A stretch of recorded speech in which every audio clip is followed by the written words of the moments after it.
हाय नमस्कार दोस्तों, कैसे आप सब लोग। स्वागत है आपका अपने चैनल GJ7 ट्यूटोरियल्स पे। मैं मनीष, आपका टीचर, आपका दोस्त, स्वागत करता हूँ आपके अपने चैनल पे।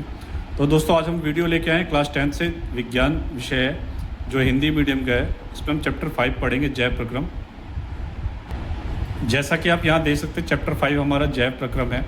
इसका पार्ट 1 मैंने पिछले वीडियो में पढ़ाया था।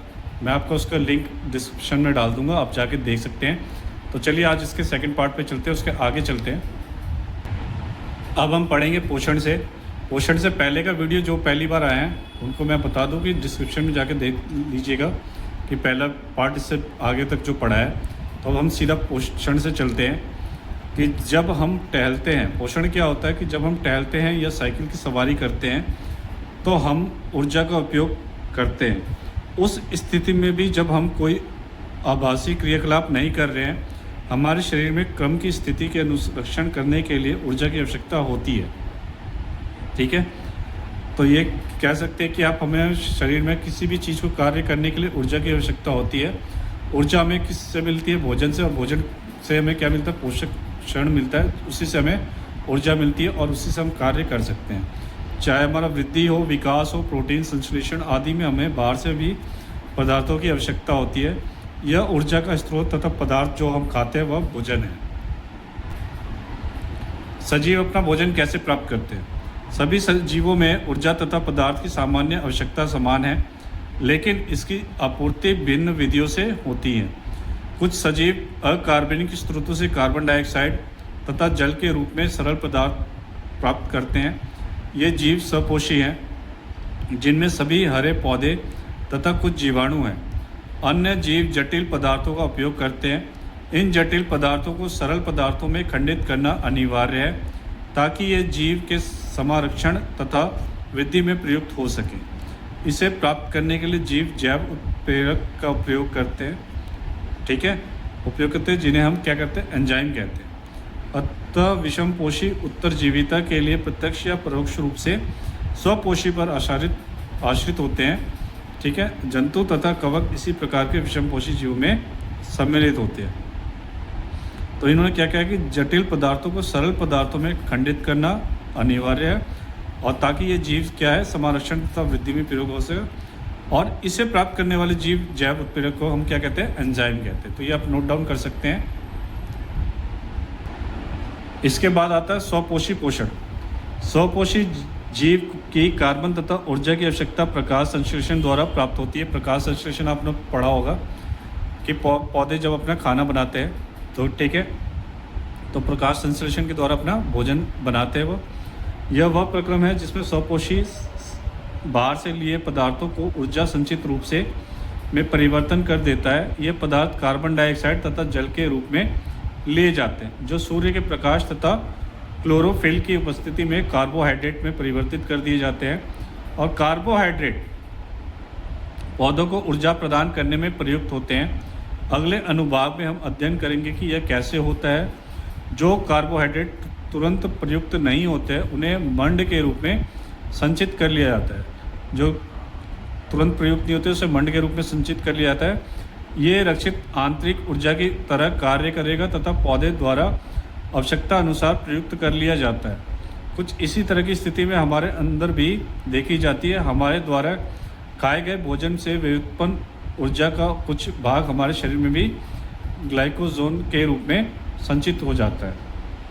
ठीक है, आप यहाँ पे एक फिगर देख रहे हैं, इसको हम देख लेते हैं। क्या क्या है? ये पेड़ का पत्ता है, ठीक है, जिससे पर्णपटल का है। ये आपका शिरा हो गया, ये मध्य शिरा है, बीच वाले हिस्से को मध्य शिरा कहते हैं। ठीक है, ये पर्णपटल बीच वाले जो हमारे हरे हरे पत्ते के बीच में जो होता है उसे पर्णपटल कहते हैं, फिर शिरा कहता है। इस कोने पे जो हमारा जहाँ से जुड़ा रहता है पत्ता, ये इसको फ्लोम या जाइलम कहते हैं। संवहन बंडल है, इसके अंदर रेशे टाइप में होता है, आप देख सकते हैं। इसको मोमिक क्यूटिकल कहते हैं।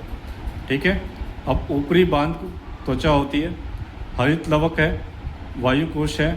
वायुकोश क्या है? इसके बीच में से जो हवा पास होती है, देख सकते हैं आप।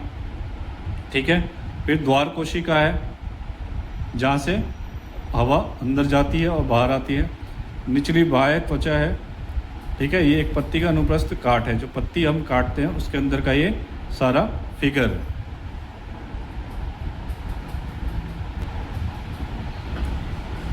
अब क्या है ग्लाइकोजन का, क्या है 6 कार्बन डाइऑक्साइड प्लस 12 H2O मतलब पानी, क्लोरोफिल और सूर्य का प्रकाश की मदद से क्या बनाते हैं, हमारे पास ग्लूकोज बनाते हैं C6H12O6 इसका फॉर्मूला है, प्लस 6O2 क्या है, ऑक्सीजन है हमारा, 6H2O वाटर के रूप में है, पानी के रूप में है। तो अब हम देखते हैं कि प्रकाश संश्लेषण प्रक्रम में वास्तव में क्या होता है। इस प्रक्रम के दौरान निम्नलिखित घटनाएं होती हैं। पहला देख सकते हैं आप, क्लोरोफिल द्वारा प्रकाश ऊर्जा का अवशोषित करना।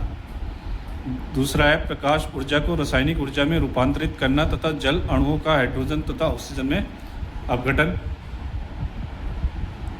कार्बन डाइऑक्साइड का कार्बोहाइड्रेट में अपचयन। यह आवश्यक नहीं है कि ये चरण तत्काल एक के बाद दूसरा हो। उदाहरण के लिए मरुद्विद पौधे रात्रि में कार्बन डाइऑक्साइड लेते हैं और एक मध्यस्थ उत्पाद बनाते हैं। दिन में क्लोरोफिल ऊर्जा अवशोषित करके अंतिम उत्पाद बनाता है। आइए हम देखें कि उपरोक्त अभिक्रिया का प्रत्येक घटना प्रकाश संश्लेषण के लिए किस प्रकार आवश्यक है। यदि आप ध्यानपूर्वक एक पत्ती के अनुप्रस्थ काट के सूक्ष्मदर्शी द्वारा अवलोकन करेंगे तो आप नोट करेंगे कि कुछ कोशिकाओं में हरे रंग की बिंदु दिखाई देती है, जैसे हमने अभी पत्ते का मैंने अभी फिगर दिखाया था। ये हरे बिंदु कोशिकांग जिन्हें क्लोरोप्लास्ट कहते हैं, इनमें क्लोरोफिल होता है। ठीक है, आइए हम एक क्रियाकलाप करते हैं जो दर्शाता है कि प्रकाश संश्लेषण के लिए क्लोरोफिल आवश्यक है। अब आप क्रियाकलाप देख रहे हैं, इससे पहले मैं फिगर दिखा देता हूँ। ये 2 चित्र आपको दिख रहे होंगे। ठीक है, शबलित पत्ती एक है जो हमारा मंड परीक्षण के लिए है, से पहले है, और ये मंड परीक्षण के बाद है। ठीक है, इसके क्लब में क्या है कि गमले में लगा एक शबलित पत्ती, उदाहरण के लिए मनी प्लांट या क्रोटन का पौधा वाला पौधा लीजिए। पौधे को 3 दिन अंधेरे कमरे में रखिए ताकि उसका संपूर्ण मंड प्रयुक्त हो जाए। अब पौधे को लगभग 6 घंटे के लिए सूर्य के प्रकाश में रखिए। पौधे से एक पत्ती तोड़ लीजिए, इसमें हरे भाग का अंकित करिए तथा उन्हें एक कागज़ पर ट्रेस कर लीजिए। कुछ मिनट के लिए इस पत्ती को उबलते पानी में डाल दीजिए।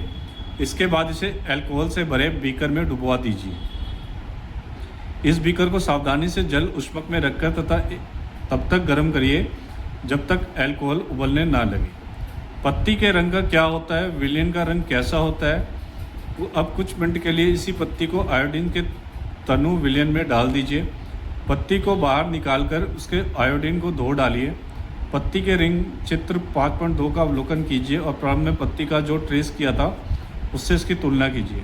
पत्ती के विभिन्न भागों में मंड की उपस्थिति के बारे में आप क्या निष्कर्ष निकालते हैं। ठीक है, आप एक और फिगर देखिए। फिगर आपका 5.3 खुला तथा बंद। इसमें क्या है कि द्वार कोशिकाएं आपको दिख रही हैं, 2 द्वार कोशिकाएं, बीच वाला ऐसा रंध्र छिद्र है जब ये खुला है और फिर इसमें बंद हो रहा है। ठीक है, ये हरित लवक है, ये आप देख सकते हैं दोनों फिगर में, इसमें खुला है और ये बंदा। ठीक है, अब हम अध्ययन करते हैं कि पौधे कार्बन डाइऑक्साइड के कैसे प्राप्त करते हैं। कक्षा 9 में हमने रंध्र की चर्चा की थी, जो पत्ती के सतह पर सूक्ष्म छिद्र होते हैं। जो आपने पत्ती की सतह देखी होगी, उस पर जो छिद्र होते हैं, सूक्ष्म छिद्र होते हैं, उसे रंध्र कहते हैं। प्रकाश संश्लेषण के लिए गैसों का अधिकांश आदान प्रदान इन्हीं छिद्रों के द्वारा होता है, लेकिन यहाँ यह जानना भी आवश्यक है कि गैसों का आदान प्रदान तने, जड़ और पत्तियों की सतह से भी होता है। इन रंध्रों से पर्याप्त मात्रा में जल की भी हानि होती है। अतः जब प्रकाश संश्लेषण के लिए कार्बन डाइऑक्साइड की आवश्यकता नहीं होती, तब पौधे इन छिद्रों को बंद कर लेता है, और छिद्रों का खुलना और बंद होना तथा कोशिकाओं का एक कार्य है। द्वार कोशिकाओं में जब जल अंदर जाता है तो वे फूल जाती हैं। क्या हो जाती है? फूल जाती है और रंध्र का क्षेत्र खुल जाता है। इसी तरह अब द्वार कोशिकाएं सिकुड़ती हैं तो छिद्र जो होता है बंद हो जाता है। जब हम श्वास लेते हैं तो क्या होता है, जैसे खुल जाता है नाक की नली, और जब हम श्वास छोड़ते हैं तो फिर बंद हो जाता है। इसी तरीके से ये कार्य करता है। एक और आप चित्र यहाँ पे देखिए कि प्रायोगिक व्यवस्था क्या है। पोटेशियम हाइड्रोक्साइड के साथ और पोटेशियम हाइड्रोक्साइड के बिना क्या होता है। ब्लेजर, ये आपका ब्लेजर के अंदर एक गमला रखा हुआ है, गमले के अंदर 2 पौधे लगाए हुए हैं। इसमें पोटेशियम हाइड्रोक्साइड वॉच ग्लास में है, तो उसके साथ क्या होता है और उसके बिना क्या होता है। तो क्रियाकलाप में आप देख सकते हैं लगभग समान आकार के गमलों में लगे 2 पौधे लीजिए। 3 दिन उन्हें अंधेरे कमरे में रखिए। अब प्रत्येक पौधे को अलग अलग कांच पट्टिका पर रखिए। एक पौधे के पास वॉच ग्लास में पोटेशियम हाइड्रोक्साइड रखिए। पोटेशियम हाइड्रोक्साइड का उपयोग कार्बन डाइऑक्साइड को अवशोषित करने के लिए किया जाता है। और चित्र 5.4 जैसे हमने देखा के अनुसार दोनों पौधों को अलग अलग ब्लेस जार में से ढक दिया जाता है। जार के तले को सील करने के लिए कांच पट्टिका के वैसलीन लगा दी जाती है, जिससे हवा पास ना हो पाए। ठीक है, इससे प्रयोग वायुरोधी हो जाता है। लगभग 2 घंटे के लिए पौधों को सूर्य के प्रकाश में रखिए। प्रत्येक पौधे से एक पत्ती तोड़िए और उपरोक्त तो क्रियाकलाप की तरह इसमें मंड की उपस्थिति की जांच कीजिए। क्या दोनों पत्तियां समान मात्रा में मंड की उपस्थिति दर्शाती है। इस क्रियाकलाप से आप क्या निष्कर्ष निकालते हैं, आप ये अपने अपने घरों में भी करके चेक कर सकते हैं कि पत्तों का रंग कैसा होता है, कि सेम रहता है या बदल जाता है। कमेंट के माध्यम से ज़रूर बताइएगा। उपरोक्त 2 क्रियाकलापों में के आधार पर क्या हम ऐसा प्रयोग कर सकते हैं जिससे प्रदर्शित हो सके कि प्रकाश संश्लेषण के लिए सूर्य के प्रकाश की आवश्यकता होती है।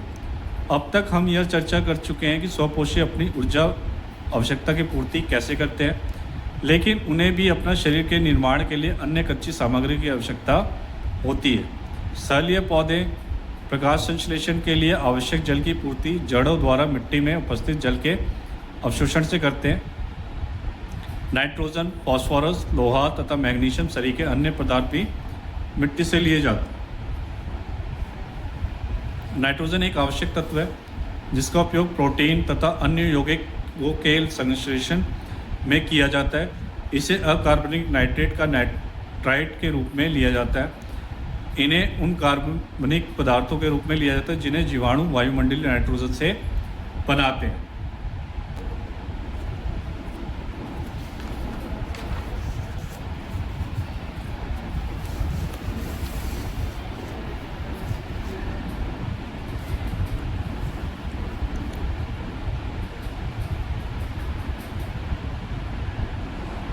अब है जीव द्वारा किस भोजन का अंतर्ग्रहण किया जाए तथा उसके पाचन की विधि उसके शरीर की अभिकल्पना तथा कार्यशैली पर निर्भर करती है। घास, फल, कीट, मछली या मृद खरगोश खाने वाले जंतुओं के अंतर के बारे में आप क्या सोचते हैं। कुछ अन्य जीव पौधे और जंतुओं के बिना मारे उसे पोषण प्राप्त करते हैं। यह पोषण युक्ति अमरबेल, किलनी, जू, लीच और फीताकृमि सरीखे बहुत से जीवों द्वारा प्रयुक्त होती है। ठीक है, इसके बाद हम देखते हैं कि जीव अपना पोषण कैसे करते हैं। जीव अपना कैसे करते हैं, तो सबसे पहले क्या देखेंगे इसमें कि क्योंकि भोजन और उसके अंतर्ग्रहण की विधि विभिन्न है, अतः विभिन्न जीवों में पाचन तंत्र भी भिन्न है। जैसे आपका पाचन तंत्र अलग है, मतलब एक मनुष्य का पाचन तंत्र अलग होता है, एक जानवर का पाचन तंत्र अलग होता है। ये जो खरगोश का पाचन तंत्र होगा वो अलग होगा, पेड़ का पाचन तंत्र अलग है। तो हर किसी का पाचन तंत्र जैसे जैसे विभिन्न जीव होते हैं, एक चूहे का पाचन तंत्र अलग होगा तो एक शेर का पाचन तंत्र अलग होगा, क्योंकि उनके आकार पे भी डिपेंड करता है। तो एक कोशिकाएं जीवों में भोजन संपूर्ण सतह से लिया जा सकता है, लेकिन जीव की जटिलता बढ़ने के साथ साथ विभिन्न कार्य करने वाले अंग विशिष्ट हो जाते हैं। उदाहरण के लिए अमीबा कोशिकाएं सतह से उंगली जैसी अस्थायी प्रवर्त की मदद से भोजन ग्रहण करती है। ठीक है, यह प्रवर्त भोजन के कणों को घेर लेते हैं तथा संगलित होकर खाद्य रिक्तिका बनाते हैं, जैसा कि आप इस फिगर में देखे कर लेते हैं। अब जब ये भोजन लेता तब का साइज और भोजन के बाद का साइज इसका अलग अलग होता है।